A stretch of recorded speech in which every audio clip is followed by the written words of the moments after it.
para falar de emoção, nós então vamos ouvir a doutora Antônia Marilene nos falando sobre as emoções e a repercussão no sistema mente e corpo, com ênfase nas doenças cardiovasculares. 40 minutos. Obrigada, muito bom dia a todos. Então, quando nós falamos de emoções, nós nos remetemos à antiguidade, desde a medicina de Hipócrates, ele com a teoria dos humores, que lançou a teoria da bile negra e da bile amarela, cada uma provocando a cólera e a melancolia.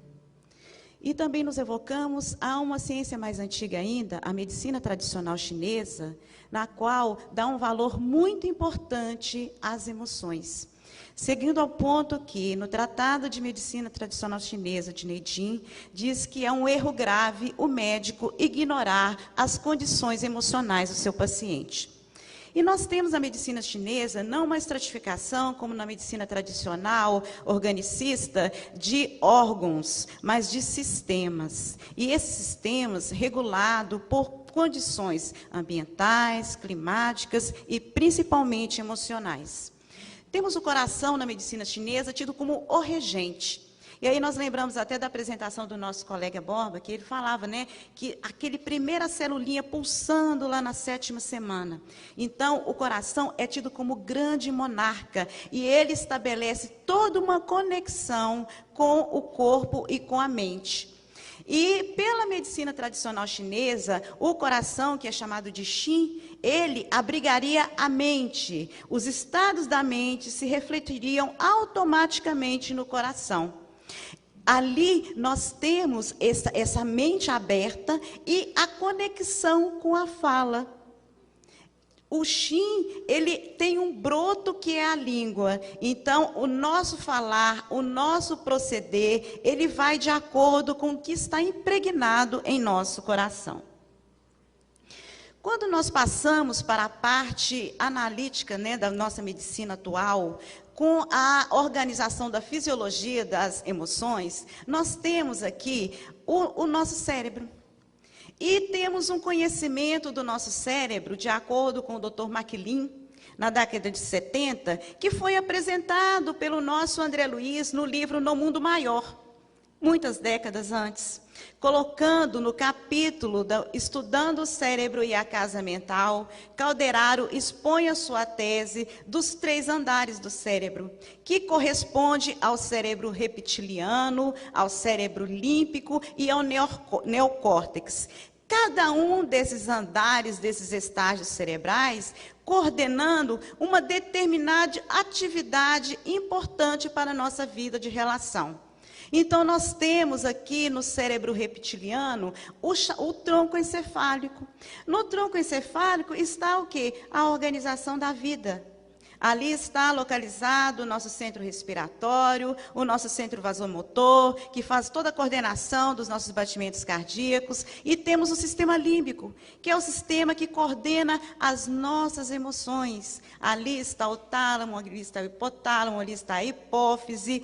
E o neocórtex, que é a parte final de progressão da evolução da espécie no ponto de vista corporal, para dar justamente o subsídio de entrelaçamento entre a parte, vamos dizer assim, de preservação da espécie animalesca, que seria o tronco encefálico, com aquela parte do sistema límbico, que ontem vocês que assistiram à palestra do Dr. Sérgio Lopes, falando do circuito de recompensa e dos prazeres, que é a parte dos prazeres exacerbados, que precisam de ser controlados por aquela parte que é o raciocínio, que é a razão já trabalhada pelo sentimento daquele que está buscando um sentido, um significado maior na vida.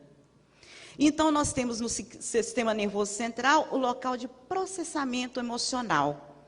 E deste cérebro reptiliano e do cérebro límbico, a gente tem as conexões. Então, a gente tem esse neocórtex chamado de cérebro evoluído presente em todos os mamíferos, atingindo o máximo de desenvolvimento e aperfeiçoamento nos seres humanos. Vamos aqui agora fazer um esquema fisiológico do que seria o estresse. Emoção é resposta normal a todos os estímulos do meio ambiente. Nós temos toda essa embrincada de sistema nervoso central, ramificações nervosas. A nossa pele é o maior órgão sensitivo que temos, justamente para que nós possamos captar todas as interações do ambiente, fazermos a codificação adequada e planejarmos a nossa resposta. O estresse é quando nós temos uma coisa repetida, incomodativa, e aquilo vai causando uma resposta diferenciada em nosso organismo. Então, nós temos ali o sistema límbico, o hipotálamo e a hipófise, que são verdadeiros deflagradores de substâncias, de hormônios, que provocam a dinâmica de todo o nosso organismo, mas em atenção no sistema cardiovascular. Quando o estresse começa a desencadear, ou seja, quando tem uma emoção que nós não conseguimos lidar com ela, e quando a gente não consegue lidar com uma determinada situação, ela vai se repetindo, até que a gente aprende a lição. Então, é aquele caso daquela pessoa que está fazendo um trabalho, aí chega, não, com aquele grupo eu não consigo trabalhar, porque aquelas pessoas são muito difíceis, aí ela pega e muda para o outro grupo. Chega lá e encontra as mesmas dificuldades que ela tem que trabalhar, ou seja, o seu egoísmo, o seu orgulho, a sua pouca prática de trabalhar em interatividade. E isso gera um estresse. Aquela vontade de ter mais do que precisa ter, em vez de ser, gera um estresse naquela pessoa. A condição daquela pessoa de querer seguir um estereótipo que não é o seu, tanto do ponto do padrão físico, quanto do ponto do padrão intelectual, geraria uma situação de estresse. E aí entra o chamado sistema nervoso autônomo, que é chamado de parasimpático, se subdivide em parasimpático e simpático. E o simpático é aquele que provoca a liberação de adrenalina pela nossa suprarrenal. E essa liberação de adrenalina trabalha em todo o sistema cardiovascular, provocando no sistema vascular a formação do fenômeno da aterosclerose, provocando dentro do nosso arcabouço do coração a ativação da aterosclerose nas coronárias e também da alteração do funcionamento do nosso nó sinusal e outras estruturas, provocando os distúrbios do ritmo. Muito bem. Nós temos o nosso cérebro, que é chamado de terceiro andar, por Calderaro, o neocórtex, que é onde o pensamento poderia ser trabalhado, chega um impulso, e elaborado com um planejamento, organizando a nossa tomada de decisão. Quando nós temos esta resposta, e nós estabelecemos com esta resposta fisiológica, em decorrência do estresse, com raiva e hostilidade, nós estamos dando o sinal, através dos nossos microtúbulos, para as nossas células cardíacas, para as células endoteliais, ativem o processo. Aí a gente lança os dados. E isso está no estudo Interheart, que foi publicado na revista Lancet e também na revista Circulation em 2007, do qual o Brasil participou juntamente com 52 países, e no nosso país a depressão e o estresse foram os principais fatores de risco encontrados. Então, o que é a depressão? É uma doença que tem um apelo, tem uma alteração de neurotransmissor, tem o substrato orgânico, tem pessoas que nascem com predisposição à depressão? Sim, existem. Essas pessoas precisam de ser tratadas com medicamento? Sim, precisa. Mas, além do medicamento, entra toda aquela condição que é trabalhar o ser imortal. Porque senão dá-se a droga, mas a condição deflagradora continua lá. O microtúbulo continua sendo invadido por aquele pensamento não trabalhado, não domesticado. E aí, a atividade simpática atua provocando a aterosclerótica. A depressão, ela provoca uma alteração que é a perda da variabilidade da frequência cardíaca. Que nós temos uma modulação durante o dia, uma hora o nosso coração está mais agitado, depois ele desacelera, e assim vai, de acordo com as nossas necessidades. Na depressão, o estado é o sempre de acelerado. E isso predispõe a quê? A formação, o aparecimento das arritmias cardíacas, e as arritmias cardíacas, elas também aceleram o aparecimento de doenças cardíacas pelo processo inflamatório.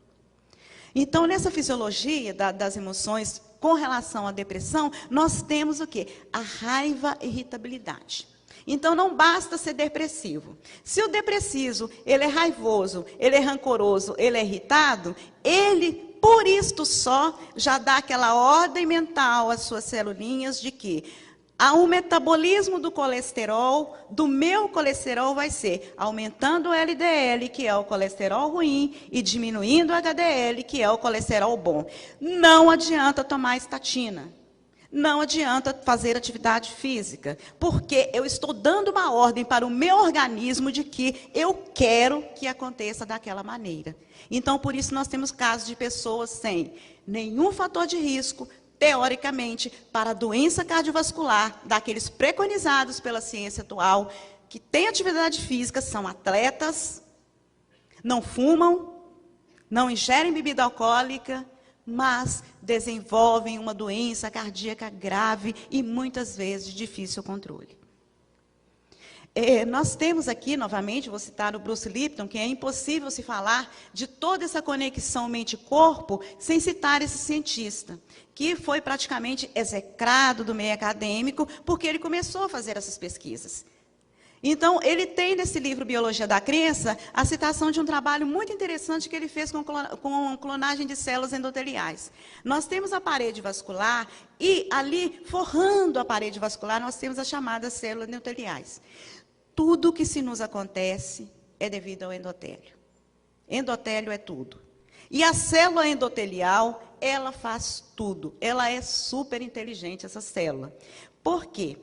Ele descobriu que elas têm um mecanismozinho de defesa. Quando a situação é agradável, favorável e protetiva, ela dá um acolhimento, vamos dizer assim. Quando não, ela faz um mecanismo de proteção. E ele testou isso com duas substâncias diferentes, a histamina e a adrenalina. Sendo que a adrenalina é de contato direto com o sistema nervoso central e a histamina não. E o que aconteceu? Quando ele provocou separadamente essas substâncias, a célula ela reagiu como reage com qualquer outra. No momento de falta de proteção da adrenalina, ela se recolheu. No momento de falta de proteção com a histamina, se recolheu e vice-versa. Quando ele associou as duas substâncias para avaliar a resposta da célula endotelial, o que ocorreu? Alguém escolheu a reação à adrenalina. Quem foi esse alguém? É alguém que ainda a ciência materialista não aceitou, não assumiu, mas é a mente, é o ser imortal que ordenou, porque essa substância, ela tem conexão mais direta com o nosso sistema límbico. Então, é a substância que quando ela aparece, desperta, é a ela que eu tenho a atender. Assim como a gente, num sistema de trabalho, esse é o exemplo que o Bruce Lipton coloca, a gente vai precisar de obedecer a maior graduação, porque a gente não quer perder o nosso emprego. Então, nesse momento, a adrenalina é que é a estrutura de mais coordenação para o funcionamento daquela célula. E nós temos ali missionários da luz. O capítulo 4 fala sobre o vampirismo. Então, nós temos o seguinte, temos uma tendência a culpabilizar a obsessão e o obsessor pelas nossas dificuldades, pelas nossas limitações. Na verdade, nós abrimos os nossos microtúbulos para eles. Eles estão ali. Agora, quem abre as portas somos nós. Então, pela nossa cólera, pela nossa intemperança, pela nossa maneira de ser simples, aí nós fizemos o quê? Nós fazemos o quê? Nós absorvemos essas criações inferiores, que é aquela nuvem negra que fica, que é a nossa psicosfera das nossas emissões de menos-valia do ser imortal que nós somos. E isto se impregna no nosso perispírito. Aí o nosso perispírito, que devia ser brilhante, formoso, emitindo radiações luminosas, promovendo a cura do nosso semelhante, ele se transforma em viscoso, escuro, empelotado, etc, etc e tal. Mas esse perispírito sozinho, ele não atua. Ele tem que escoar esta limitação para algum local. E ele vai escoar para o vaso físico. E aí aparecem aquelas manifestações de escolhas nossas. Também em Evolução e Dois Mundos tem a questão da hereditariedade e conduta, que todos nós já sabemos muito bem. Podemos nascer com predisposições. E isto aqui a gente vai voltar, mesmo no livro Missionários da Luz, quando a gente estuda a reencarnação de Segismundo. Segismundo foi um homicida. Então, ele precisaria de reencarnar com algumas limitações no seu aparelho cardiovascular, que seria a alteração do tubo arterial. Então ele nasceria com uma predisposição a fazer um aneurisma de aorta e provavelmente uma dissecção aórtica. E também uma sensibilidade no seu nó sinusal, predispondo a arritmias. Mas o mentor diz a André Luiz que tudo isso poderá ser modificado se ele tiver uma conduta diferente. Então, a predisposição à necessidade existe, mas até o deflagrar de uma doença cardiovascular poderia ser escolha da pessoa, porque ele não ia nascer com essa doença, ele ia nascer com a predisposição. A doença é doença da 4ª e 5ª década, porque a doença cardiovascular é doença da 3ª, 4ª e 5ª década, na maioria das vezes, a não ser aquelas que são as congênitas. Então, nós temos ali, pela conduta feliz e infeliz, nós acionamos quem? Os bióforos, aquela estrutura que o Dr. Ricardo acabou de mostrar, e que são unidades de forças psicossomáticas e que vão colocar estado da mente nas nossas células. E aí, a todo momento, ordenamos. Qual que é a minha conduta? O que eu espero da vida? Eu me reencarnei como médica, mas eu quero ser uma médica materialista. Então, eu não vejo o ser humano apenas como um objeto para eu ganhar dinheiro. Então, esta conduta, esse estado infeliz, ele reflete nas minhas células. Se tem um exemplo que pode ser simples para muitas pessoas. Não é só a conduta infeliz de eu praticar alguma maldade mais estereotipada. Basta eu me negar a uma tarefa com a dignidade com a qual eu me reencarnei. Missionários da Luz também no capítulo 14, que fala a respeito da proteção. Esse capítulo fala a respeito da formação da vida, do papel da mulher, do desenvolvimento daquele ser que está por vir.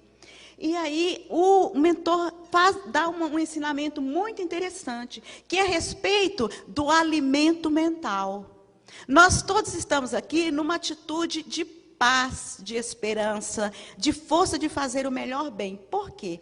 Nós estamos com os nossos canais abertos e aqui existe toda uma equipe espiritual derramando sobre nós o melhor alimento mental. E nós vamos absorvendo aquilo, e aí aquilo nos faz bem-estar, nos dá força e equilíbrio para nossas atividades. Quando nós estamos no mundo, que é o mundo de relação que nós devemos desempenhar a nossa tarefa, nós também entramos em contato com essas formações mentais e as absorvemos, se assim o desejarmos, sem o domínio das nossas emoções. E o que acontece? Nós colocamos aquela força desequilibrante em nosso meio interno. E ao colocar essa força desequilibrante em nosso meio interno, nós afetamos o nosso funcionamento celular, mesmo que nós não tenhamos uma programação reencarnatória para desenvolver determinada doença. Tem aqui um exemplo ótimo, que é chamado psicose afetiva no mundo maior. Aqui é um exemplo de Antonina, uma moça simples, muito dedicada sempre à família, e que em um determinado ponto da sua vida conhece um rapaz de origem simples. E os dois se irmanizam num ato de trabalho em conjunto, e ele que queria estudar, e ela o ajuda, ele acaba se formando, se graduando médico, mas quando ele se forma, ele olha para a companheira e não vê nela o ideal daquilo que ele queria para a sua vida atual. Ela envelhecida, com as mãos calejadas pelo trabalho, e aí ele se desfaz deste laço, desse compromisso, e vai em busca de outro que, segundo ele, seria mais proveitoso materialmente. E ela entra num estado de rebeldia. São aqueles reveses que a vida nos apresenta, que é para que nós compreendamos que este mundo, nós precisamos de construir a felicidade, mas nós não estamos aqui para sermos felizes em todas as situações. Que muitas das vezes são nas adversidades que nós construímos o nosso bem maior. E aí ela estava numa atitude totalmente depreciativa. E da câmara cerebral partiam raios purpúreos que invadiam o tórax e envolviam o coração. Quanto de nós já não viu, já não presenciou entre parentes, entre pessoas amigas, aquela cena da pessoa que passa por uma situação muito desagradável, uma desilusão amorosa ou um revés financeiro, e a partir daí ele desenvolve o seu primeiro ataque cardíaco. Porque ele não compreendeu que aquele era o momento dele se fortalecer. Aquele momento era o momento dele ver que existia a dignidade dele próprio. Existia uma coisa que ofendeu, mas que ele continuaria sendo o que ele é, ser imortal, filho de Deus, apesar daquela dificuldade. E procurar momentos e outros escoadores de autossuperação. E isso também aparece no livro Missionários da Luz, no capítulo Passe. Aquela senhora que tem uma desarmonia doméstica, e é muito interessante que André Luiz descreve com detalhes. Ela chega na cabine do passe para receber o passe, e ela está com alterações no seu aparelho valvar mitral e no nó sinusal. Ou seja, ela estava preparada para fazer ou uma arritmia grave, ou fazer um momento de ter um acidente vasculoencefálico. Porque a região estava toda envolvida por uma substância negra. Ela teve o atrito, ela engoliu, ela altercou, ela não compreendeu que aquilo, ela poderia jogar aquele momento para fora, em vez de se absorver. Porque as emoções, meus irmãos, nós sentimos. Se uma pessoa nos ofende, é óbvio que nós vamos sentir, é óbvio que naquele momento vem a mágoa, o ressentimento. O que nós não podemos fazer é agarrar aquilo como se aquilo nos pertencesse. Passou, o problema fica com aquele que errou. A gente tem o dever, a obrigação moral da nossa saúde de devolver, não falar, quero que te aconteça o mal. Não, isso não é para mim. Isto é a doença do outro. O outro está desequilibrado, porque aí nós não atraímos aquela carga magnética para nós. E isso está nessa doença que é descrita e é tida como rara, mas ela não é rara, eu acho que ela é pouco publicada. Eu já vi 3 casos. Então, é a doença de Takotsubo, é a própria raiva, morreu de raiva. Falar que alguém morreu de... é isso. Isto é grave, meus irmãos. E eu trouxe uma referência de 2013 para provar que sempre tem alguém vendo e publicando. Então, ela não é tão rara assim. O caso que eu tenho é de uma senhora negra, porque são mulheres na faixa de 50 anos, as principais acometidas. Porque nós somos mesmo passionais, e às vezes absorvemos muita angústia de família, de filho, e muitas das vezes somos controladoras. Então, às vezes, o nosso instinto maternal, a nossa amorosidade se transforma em controle, e isso faz mal ao nosso coração. E aí essa senhora, ela estava com o neto, passeando no shopping, aí chegou um sujeito truculento com um policial e falou, foi ela que roubou meu carro. Então é o seguinte, o carro dela era da mesma marca, da mesma cor do carro do sujeito. O sujeito viu uma senhora negra saindo de um carro e falou que era o carro dele. Ele não viu a placa, não viu nada. E o guarda levou essa senhora para a delegacia. Apesar dela ter falado, eu estou com meu neto, eu tenho os documentos. Ele não quis nem saber, levou-a para a delegacia. E ao chegar na delegacia, essa senhora já chegou mal. Foi levada imediatamente para o hospital, e ao chegar no hospital, ela constatou-se que ela fez um infarto fulminante. E o infarto é fulminante, acomete a parede mais importante, altera o eletro, altera a enzima, é um infarto. Mas a hora que a gente faz os estudos de imagem, a gente vê que as coronárias estão limpas. Olha o que a mente da gente é capaz de fazer. A gente provocou uma coisa que, às vezes, as pessoas, a história natural, as pessoas levaram anos para provocar uma alteração naquela parede endotelial, anos com aquela vida desregrada, anos com vários estímulos sucessivos, uma hipertensão maltratada, para culminar ali. Essa senhora precisou de apenas 15 minutos. Por quê?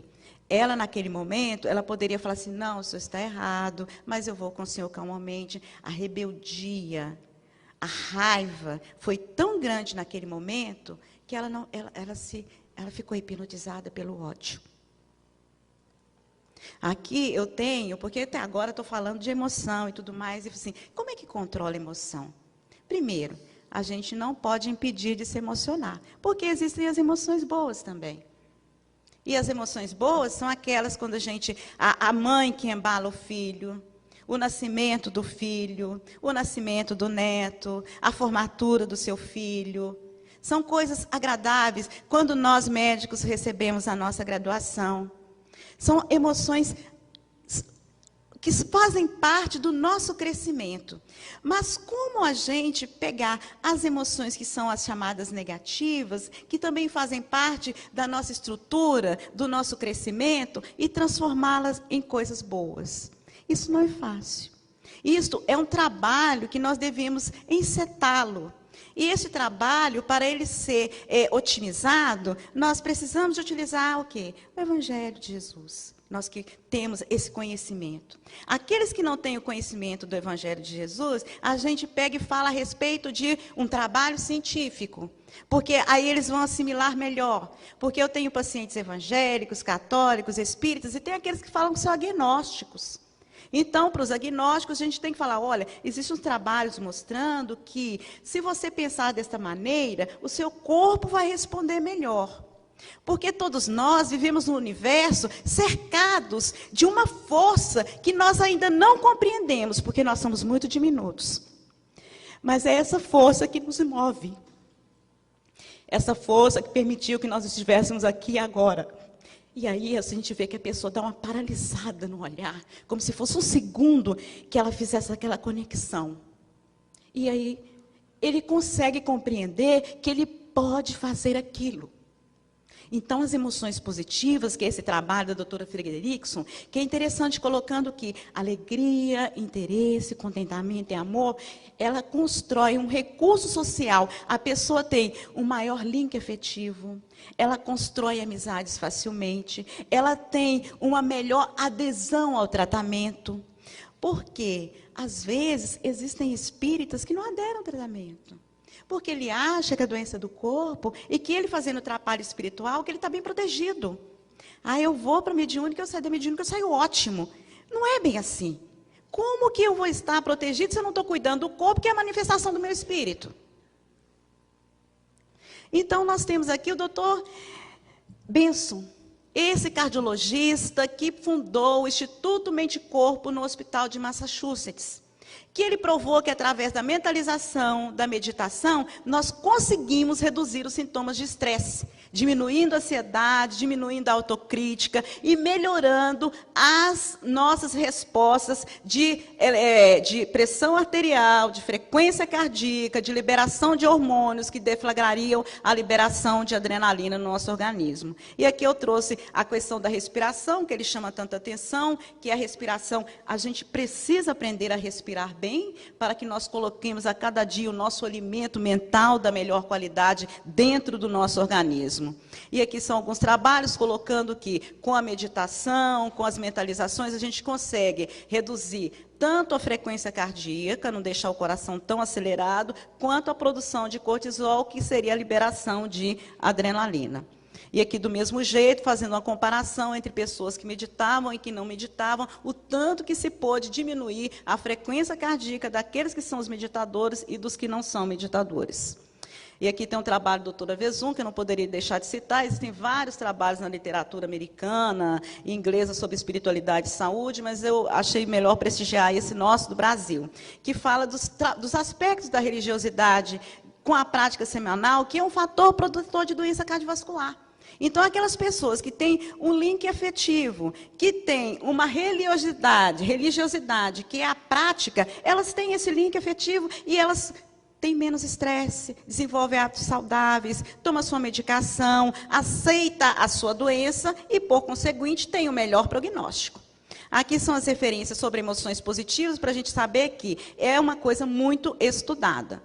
E eu vou falar para vocês aqui nesse tempo restante sobre morte encefálica, que seria o tema que o nosso companheiro que não pôde vir falaria.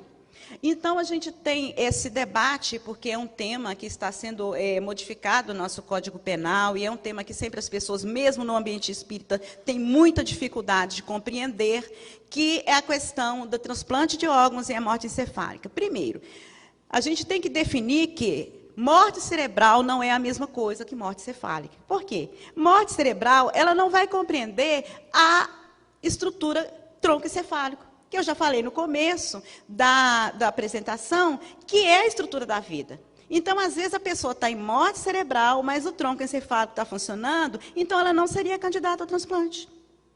E são esses casos que talvez as pessoas falem, fulano estava lá em coma, e como por um milagre, ele voltou à vida.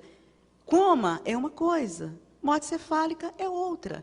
Ele podia estar em morte cerebral. Em algum momento, ele pode reativar as suas estruturas. Perfeito. Então, esse divisor de águas precisa de ser compreendido. Então, para a gente definir morte encefálica, a gente fala um coma sem nenhuma resposta a estímulo externo, a ausência dos reflexos do chamado tronco encefálico, que existe uma série de exames que se faz para poder detectar se esse tronco encefálico está mesmo atuante, e o teste da apneia.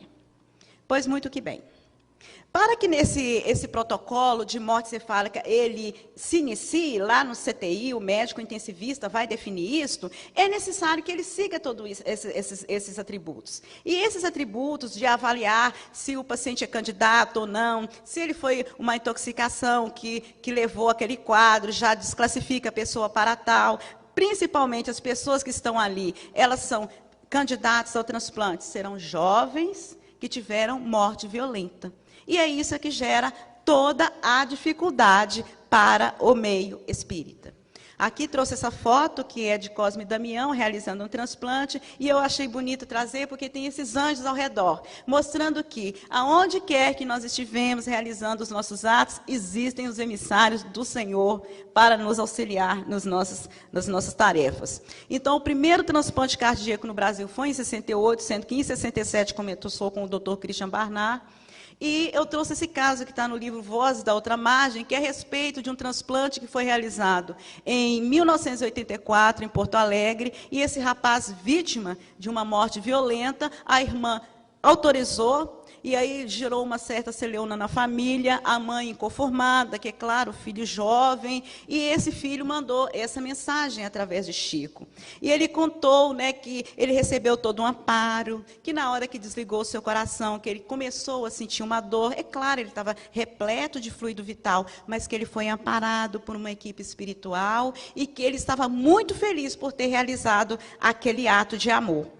Então, no Livro dos Espíritos já tem isso escrito lá, que em todos os casos de morte violenta, quando a morte não resulta da instituição de forças vitais, mais tenazes os laços que prendem o corpo ao perispírito, e, portanto, mais lento o desprendimento. É isso que causa muitas dúvidas ainda no meio espírita, mas essas dúvidas não têm procedência, porque se a gente for em Chico, a gente acha a resposta. E está lá no livro Plantão de Respostas, que tem essa pergunta.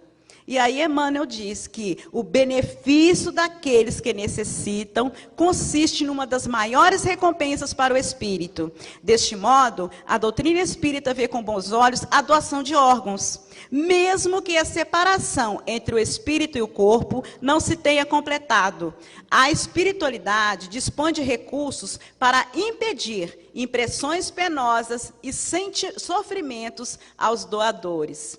A doação não é contrária às leis da natureza, porque beneficia, além disso, é uma oportunidade para que se desenvolva os conhecimentos científicos, colocando-os a serviço de vários necessitados. E aqui neste momento eu finalizo colocando essa frase que André Luiz fala em Nosso Lar, quando ele começa a observar a medicina que é realizada ali, que é aquela que a gente procura sentar no momento. Que ele fala que aqueles médicos espirituais, eles eram detentores de técnicas diferentes. Aquela era a medicina do coração, exteriorizando sem amor e cuidado fraternal. E qualquer enfermeiro de Nosso Lar, ele tinha conhecimentos e possibilidades muito superiores à minha ciência. Então, essa medicina do coração, essa emoção, ela passa pelo próprio cuidador, pelo próprio profissional da área de saúde. Ele prepara o seu coração, e esse coração foi preparado antes da reencarnação, para que ele estivesse ali atuando, fazendo o melhor em benefício do seu paciente. Por isso que se diz que a medicina é um sacerdócio, porque a nossa doação é doação de amor. A nossa palavra é um influxo magnético. Nós damos um passe em nosso paciente quando o atendemos com amor e dedicação. E já que o doutor Bezerra disse que médico...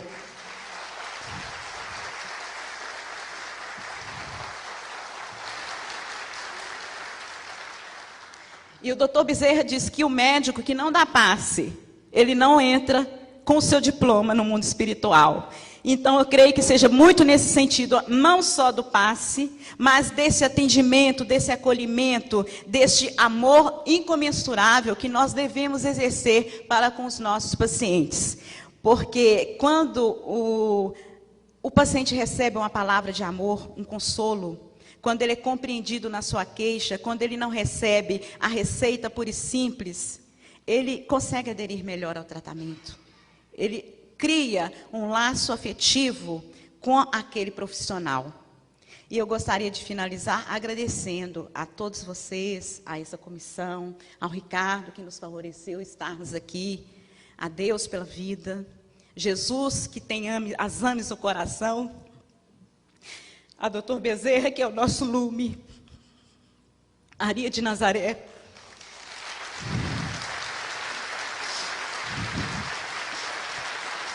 e a Chico Xavier. Se não fosse Chico Xavier, eu não seria médica espírita. Eu poderia ser uma espírita, mas médica espírita eu não seria. Porque ele me apresentou André Luiz. E sem André Luiz, a minha medicina não seria nada.